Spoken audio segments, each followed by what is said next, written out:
I'm Sue Littlefair. I'm one of the directors from the Washington Group. I'm Deborah Truss and I'm one of the other directors from the Washington Group, and we have organised the event today alongside our fellow peers on the Stearman Group.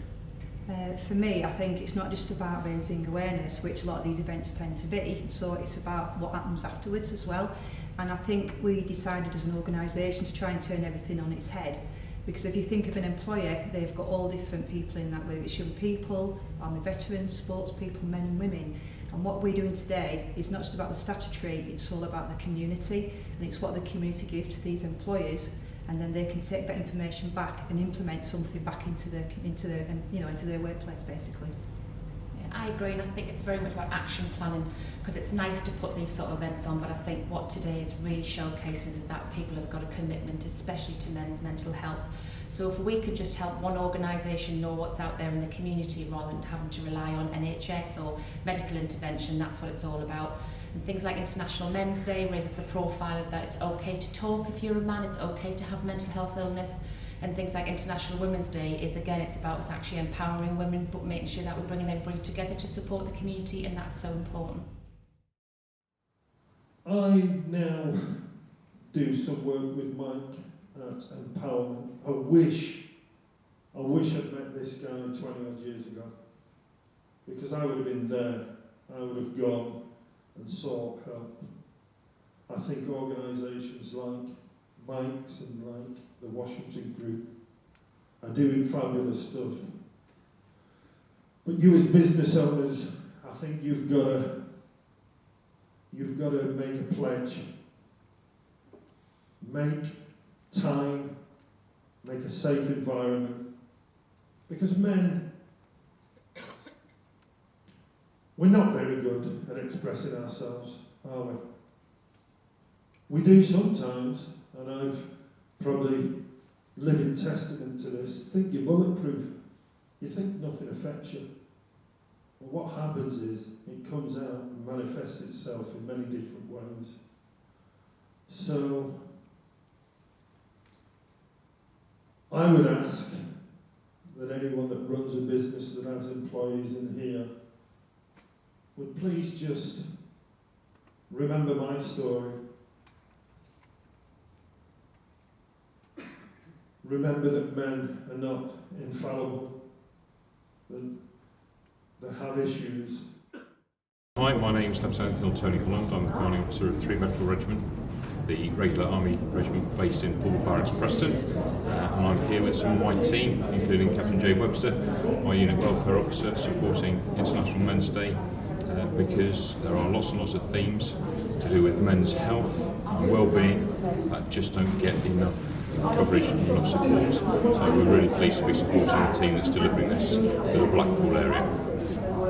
I think these are hugely important events for putting out some really key messages, and for myself and my team particularly, it's about the holistic things that contribute to health and well-being in the round, whether that's mental health, whether it's looking at gambling, whether it's drinking, whether it's just keeping yourself more healthy with a bit of sport or a hobby to pass the time.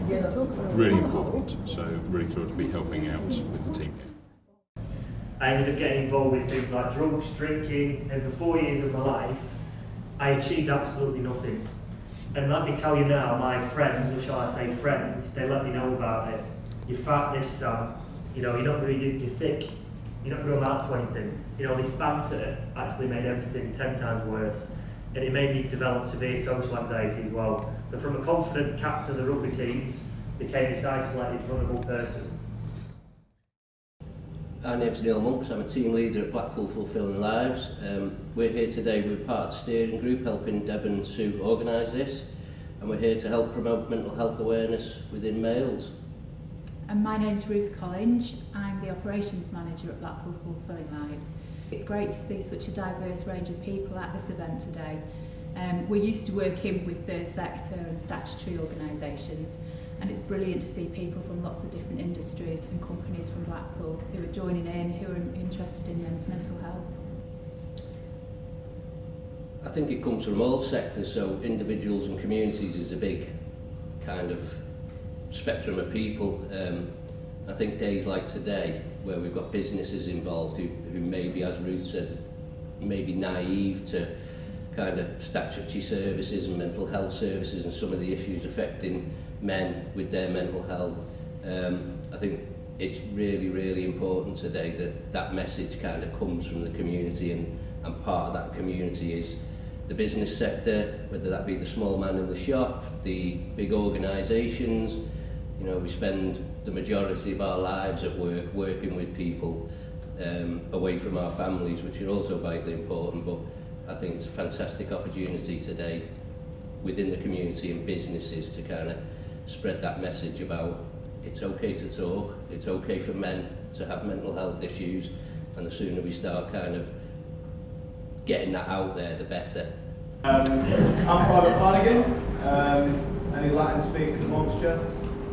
Private directly translates to pay very little. On a good day I'm Andrew, but yeah, so a combat medical technician, that's a posh title for what I do, is effectively, well, first of all, when I joined the British Army, I was sort of sick of being on the dole, effectively, carrying boxes around for money, so I thought I'd make something of myself. Joined the British Army, I've become, like I said, a combat medical technician. Now I actually carry boxes around for money.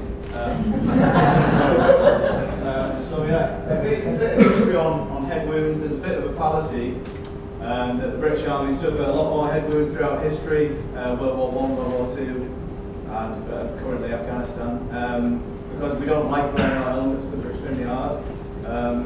It's not true. It's just because we started wearing helmets and the helmets actually work.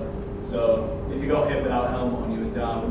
I personally don't like wearing a helmet because it spoils my hair. Chandler doesn't have that problem. So my name is Catherine Best, and I run a company called Best at Solutions, which is a community interest company. I work as a grief recovery specialist. I'm here with my colleague Mandy Baxter, and we run grief recovery programs locally in this area and around Blackpool and Fylde and the whole wider area. I think there are more women's days than men's days, which is why I was very keen to support this one. Men, certainly from the mental health perspective, are not great at asking for help, and we're all about raising the profile of service that we offer to get people to come and engage if they need someone to talk to or some support. I can see Terry through that show asking for help without him actually saying, I need help. He was saying things how he'd let his teammates down, he'd let the club down, the fans, the sport, the sponsors. But all the way through that show, he's saying, I've let my wife and my two daughters down. That to me is Terry waving that flag saying, please someone come and help me. But no one recognised it.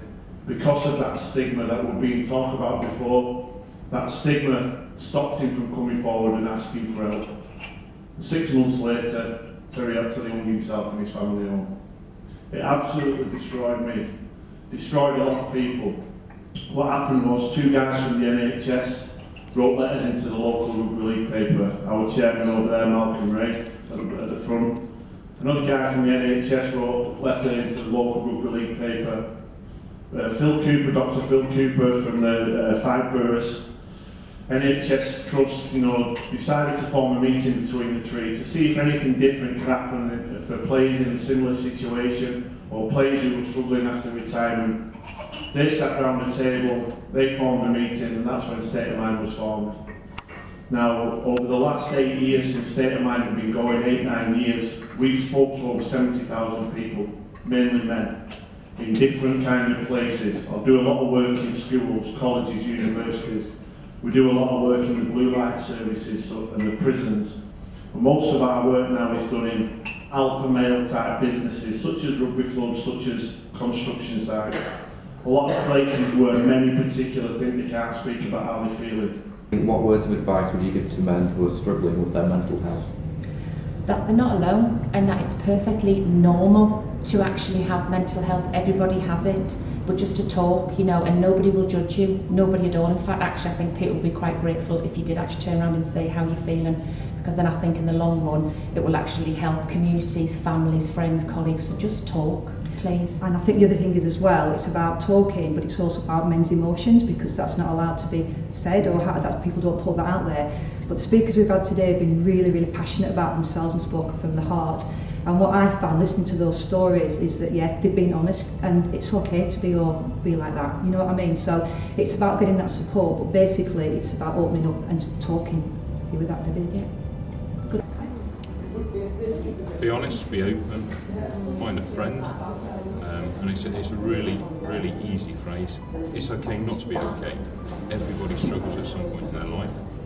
Reach out and find some help. Talk about it. That's it. Just talk about it. Don't keep it to yourself. Have that conversation and get it out in the open. There's so many people there to help.